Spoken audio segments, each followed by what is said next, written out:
WJZ is following breaking news. A Baltimore City police officer dragged by a suspect. The officer was rushed to shock trauma, but not seriously injured. WJZ is live on the scene on Garrison Avenue in Northwest Baltimore. Rick Ritter explains exactly what happened. Rick? Well, Mary Vick, this was certainly a wild and tense scene. That officer is lucky to be alive. The good news is tonight we're told he was taken to shock trauma where he's listed in stable condition.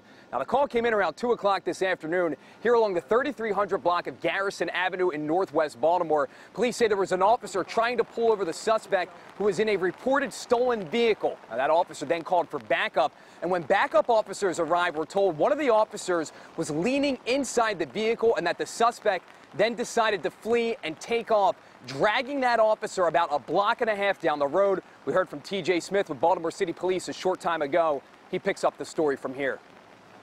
What's crazy about the situation, of course, the officer was dragged, and first and foremost, the officer is in stable condition and appears he's going to be okay. But the officer who was dragged is actually the officer who also apprehended the suspect. Even with his injuries, he was able to get up and pursue the suspect on foot, who got out of the vehicle after he crashed it and continued to run. The officer was able to take him into custody with the assistance of other officers.